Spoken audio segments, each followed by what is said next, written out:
Total War campaigns, the glue that binds all of those grandiose battles together, allowing the player to make up their own stories about how they conquered the world or died trying. Of course, contrary to the battles that function mostly the same in these games, there is no singular Total War campaign. Ever since the series' inception, CA has constantly changed up how these campaigns play, for better or worse, adding features here and removing features there. That's why in this video, we're ranking every Total War campaign since Rome from worst to best. And if that sounds fun to you, make sure to leave a like, a comment, and subscribe to the channel.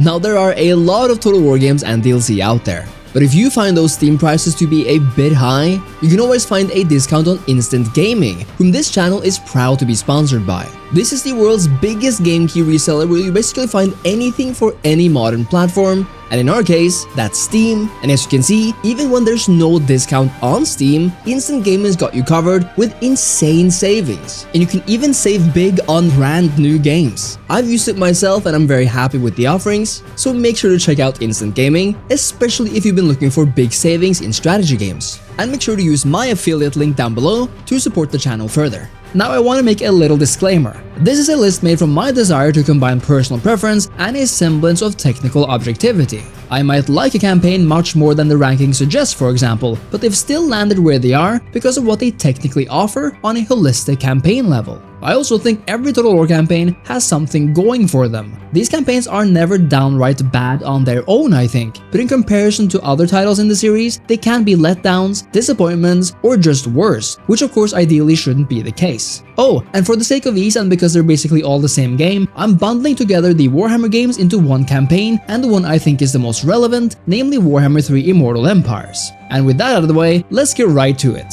At number 12 and the title of Worst Total War Campaign goes to Napoleon Total War. Now this may come as a shocker, in fact I'm kinda shocking myself here, because I love this campaign on an emotional level.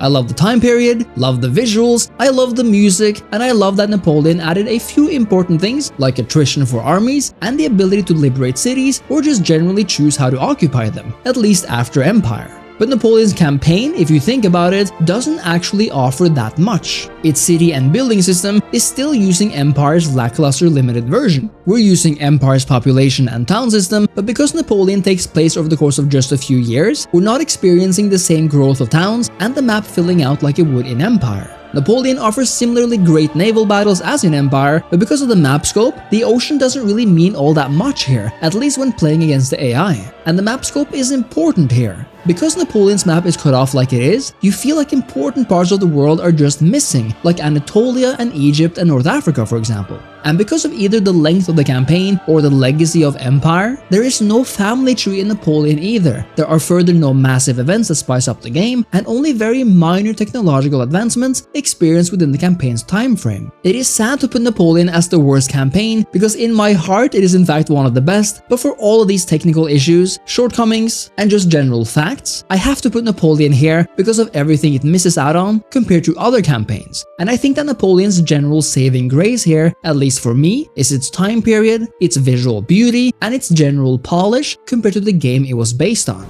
Number 11, and we're looking at Thrones of Britannia, but perhaps not for the reasons you think. In fact, I think Thrones has a lot of stuff going for it. It has a cool governor system with estates that determines the loyalty and power of family members and generals. There's a neat system of allegiance with the Anglo-Saxons and the Vikings. The provinces are made up of larger cities and smaller villages. Generals have a neat trait and level system that feels more organic than in a lot of the other games, and I personally love that armies have to muster units rather than recruit them fully in a turn.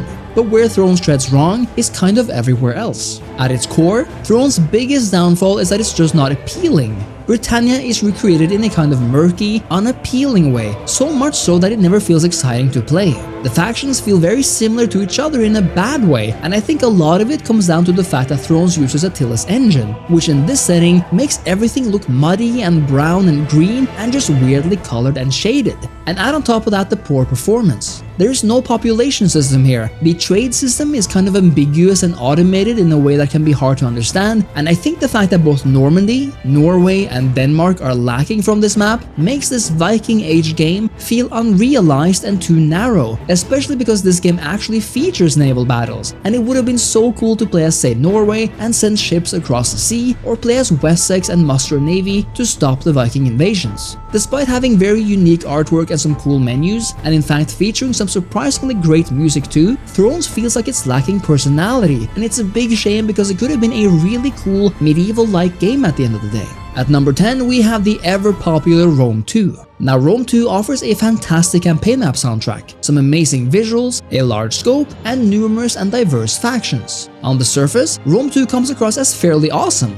but sadly, it's sorely lacking in so many aspects. The province system is extremely limited, and building cities feels rigid and wholly unimmersive compared to the titles that came before. There is no population system to make your empire feel like it's growing. Factions, despite looking visually distinct and offering different unit types on the battlefield, have very few unique campaign mechanics that meaningfully change how they play. After some time, you'll notice that the campaign map itself feels gamified and static, since there are no small villages, watchtowers, or forts dotting the map. Some areas of the game feel a lot more fleshed out than others, with an example of a good region being Italy, while Greece is left feeling like a cramped place even though there are only a few cities located there. And even though we have technology systems that unlock new units, it feels like we're lacking a bunch of historical events that drive history and gameplay mechanics forward. And I wish there was more focus on making factions feel immersive in that way. In many ways then, Rome 2 was a big step back from what Total War used to be at its best, and without mods, it's very hard for me to go back to playing a vanilla Rome 2 campaign for these reasons. Number 9, and we have to talk about Shogun 2.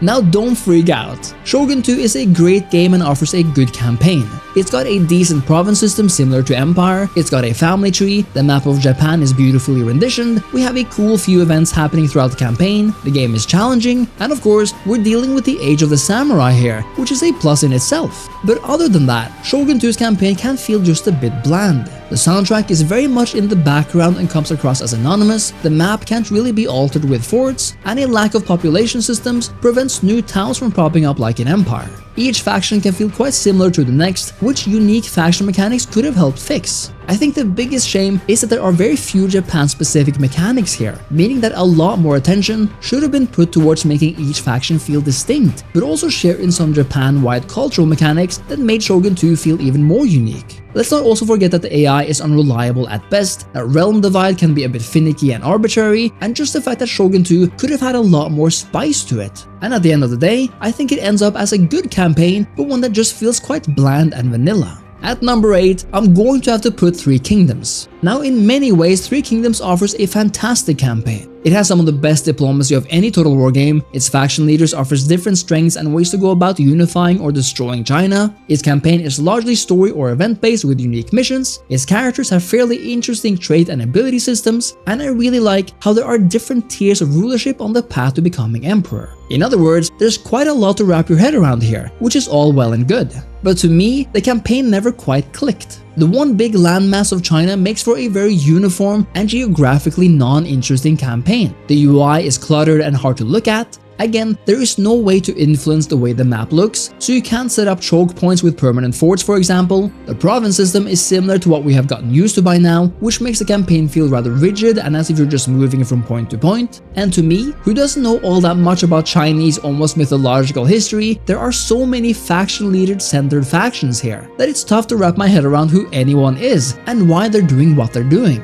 Now obviously that's on me for not having studied this time period or these stories, but this is my list after all, and I do admit that part of it boils down to familiarity and interest. But at the end of the day, that's what matters a lot of the time, and I'm sure that if you do love this part of China, Three Kingdoms can land quite a bit higher up on this list for you personally. Number 7 on the list is a Total War Saga Troy Mythos, and if it wasn't clear, I'm talking about the Mythos campaign in particular here. Troy offers an incredibly beautiful campaign map that, even though it only covers the Aegean, feels vast because of its scope. Even though it is a character-based game, which admittedly does fit well within the Trojan War theme, they all feel incredibly unique and different because they all offer unique mechanics that shape their entire campaign and way of playing. Troy also introduced one of my favorite new additions to Total War campaigns in a long while, namely the resource system that replaces the gold-based economy of other games, and the Mythos version of this game, which is clearly the definitive version, also spices things up in terms of visuals and mechanics. But I think where Troy stumbles is in its lack of population systems, family systems. It offers a fairly generic and by now tried and failed province system a la Rome 2, and for a map with this much sea, there are no naval battles or even navies at all, just floating armies. This means that those deeper, actual strategic empire building features are nowhere to be seen, which is a shame since in many ways, Troy Mythos offers a great, varied and unique campaign. Number 6, and halfway through the list now, comes Rome Total War and Rome Remastered. The reason why Rome's campaign still holds up to this day is because of its sandboxiness and commitment to player agency. Rome not only offers a map that remains charming to look at and is very player friendly in terms of campaign length and difficulty, but it offers population mechanics that determine everything from city growth to the economy, and you can even move people around by way of recruitment and disbanding them in a different settlement. Cities actually feels like settlements, and you can build whatever you want, wherever you want, as you're not limited by arbitrary construction slots. Family members and the tree is a big deal, and you're able to adopt new members, accept marriages, and have new kids that will one day take over the empire. I absolutely love that Rome allows you to build fortifications on the campaign map and have watchtowers actually be a thing, because it means that you can actually shape the map in terms of creating choke points and defensive spots, and that you're not necessarily in full control of occupied territory. You can even change your capital, lower or raise taxation levels per city, and I love the visible trade lanes all across the map depending on who you're trading with. And let's not forget about the ability to peacefully watch your settlements on the battle map outside of actual battles and bask in your creations. These aspects lend so much immersion and roleplay to Rome's campaign that it still remains one of the best in Total War history. However, the fact that the Roman factions are basically the only ones with a semblance of flavor here does set it back quite a few spots, and for today's standard, the map is tiny compared to some of the later titles. In many ways, while Rome still offers absolutely solid bones, it's not very fleshed out with unique mechanics and spicy flavors around those bones, which is why going back to the vanilla campaign, and of course its questionable AI and Rome-centric focus, can be less fun than some of the games higher on this list. Number 5, and we've landed at Warhammer 3 Immortal Empires. Immortal Empires is the quintessential Warhammer campaign, offering practically unlimited amounts of variety, replayability, and action. Because of this immense versatility in playstyles, visual uniqueness, geographical locations, cultural distinctiveness, and just quite literally everything, it would be virtually unjust to not have it this high on the ranking. Indeed, every faction in Warhammer features unique mechanics that are more or less distinct to them, if not their faction group, where factions of the same culture share a few traits and gameplay styles. But where Warhammer 3 falls short, and why it's not higher on this list, is because it lacks some of those deeper strategic features. No population system, no family trees, no buildable forts, a generic province system. Warhammer 3 just lacks that strategic mindset that in many ways makes empires tick. Warhammer 3, despite its mechanics, offers one of the most arcadey and straightforward Total War campaigns because of this, and if you come from historical games, it can all just feel a bit too cheesy or convenient to constantly make use of powers that feel like cheating, because at some point, especially if you're playing with other humans, Warhammer 3 needs to be played in a very specific way, namely in a way that harnesses your faction's exact powers that are very different from those of other factions. And while this can be cool, certainly, the extent to which this is crucial is a bit too much in Warhammer for my liking. But at the end of the day, Warhammer 3's Immortal Empires campaign offers so much that it deserves a spot as the number 5 best Total War campaign of all time. The title of the 4th best Total War campaign of all time goes to Empire Total War. Empire is probably the Total War with the most potential in history, but also one of the ones which failed the most in accomplishing that potential. That being said, Empire offers so much and in such different ways from the other games that you at least can't fault it for trying, and even though it didn't quite hit the moon, it did at least land among the stars. Empire's vast, almost worldwide scope lends it a personality that none of the other games come close to realizing. And even though its land masses are small, its continents are so filled with cities, towns, and ports that it will take you a long time to cross all of it. Speaking of towns, its fantastic province system combines cities with towns that dot the map and actually expand over time, working alongside the population system to create a map that feels alive. And don't forget about the fact that you can actually place down forts in Empire, control the tax rates of the upper and lower classes, incite revolutions or fight against them, and create vast trade networks that span the globe, with actual trade nodes and trade lanes becoming crucial to create a rich empire. It's further so important that navies must be maintained to transport armies across the oceans, because it means that you must actually focus on having a strong navy, and not just armies that pull massive ships off the line out of nowhere to become a world-spanning colonial empire. Sadly, Empire's AI is sketchy at best, there is no family tree to speak of, the cities are way too constricted and a massive downgrade from Medieval 2 which came before it, and there are no or extremely few events that alter the campaign as you play, no true unique faction mechanics or flavor, and just a complete disregard for what makes a time period so unique outside of the themes and surface level gameplay itself. Empire's lost potential in showing off true colonial flavor, more conflicts between Protestant and Catholic nations, true dynastic struggles between the European empires, more Ottoman and Indian flavor, just more events that shape the century as a whole, so much is lacking. But despite this, Empire is grand,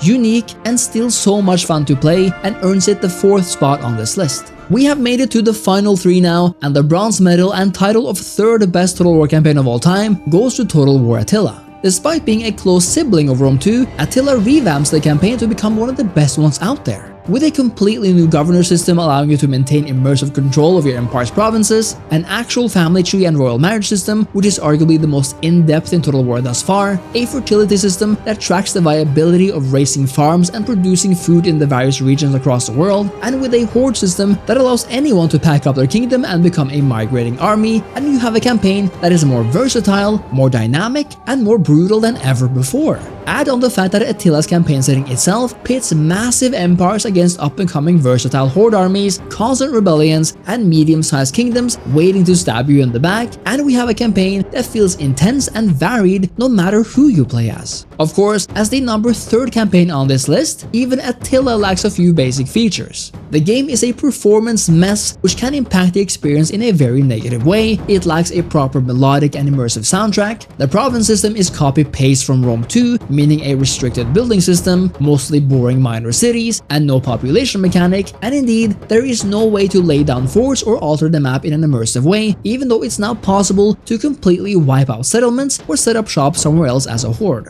Despite this, Attila has for a long time offered one of my absolute favorite campaigns, and it remains a classic for all of the reasons mentioned. The silver medal and 2nd greatest Total War campaign of all time, perhaps surprisingly, goes to the underdog Pharaoh Dynasties. Despite Pharaoh's original campaign being a letdown, Dynasties came more or less out of nowhere and completely altered my idea of what CA had it in them to create anymore. Because with Dynasties, Pharaoh now offers a massive campaign that spans a detailed and large map all the way from the Aegean in the west to Mesopotamia in the east, Egypt in the south to Anatolia in the north, and of course everything in between. Pharaoh Dynasties is not just absolutely gorgeous to look at, but it features both major and minor factions with distinct ways of playing, and unique gods and religious systems which can still be adopted by every faction as you play through the campaign.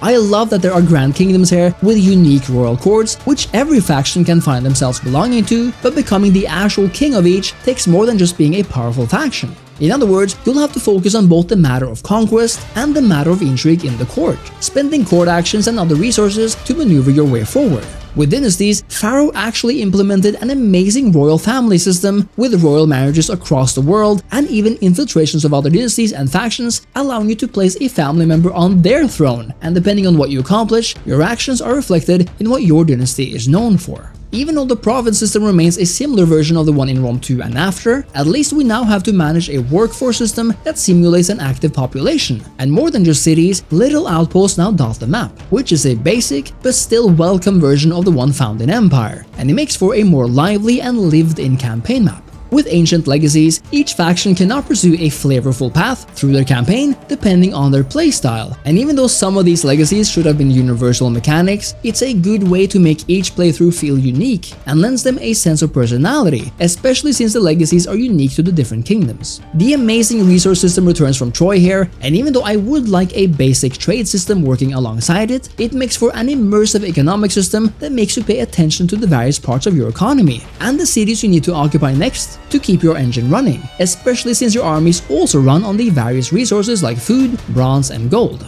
And even though I could take or leave the Pillar of Civilization system, which determines the state of the world, it is a mechanic that at least makes for a dynamic campaign.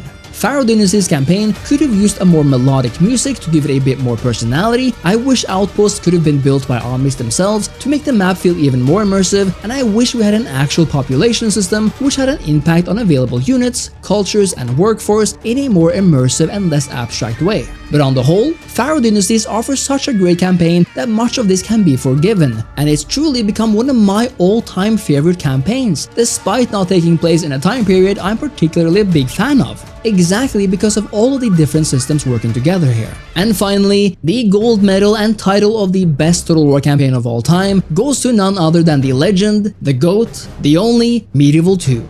Medieval 2 remains the best Total War campaign of all time despite its age because of everything it still does to this day, which continues to set it apart. A province system where cities and castles are divided from each other, creating economic and military centers, and an open and sandboxy building system without construction slots, the creation of roads and farms which actually changed the visual makeup of the campaign map, armies' abilities to create forts and watchtowers anywhere on the map, the ability to have captains lead armies, allowing you to fortify various parts of the map at a time instead of just moving around a few massive general-led armies, fantastic music that despite being jingles are memorable, melodic, and unique to the various cultures on the map, and which actually got massively fleshed out with the expansion pack, a family tree and royal marriages with an adoption system that felt vibrant and important, actual event videos with narrative motives, from agent videos to game-changing revelations like the Black Plague, Crusades, Mongol invasions, the invention of gunpowder, and even the discovery of America, crusades for Christians and jihads for Muslims, which makes the cultural clash feel intense, and of course a population and taxation system that determine the size of cities, their growth, and your economy, with a vibrant visual trade system which becomes more apparent the further into the campaign you come, just like in Rome before it. An even better Medieval 2 would have featured more flavor mechanics for Orthodox factions like Byzantium, since they are neither part of the crusading or jihading world, for example, and it's a bit of a shame that Medieval 2's camera movement system feels rather ancient and rigid compared to the ones that came immediately after it. The map can feel rather small for today's standard, and even more factions would have been welcomed here as well.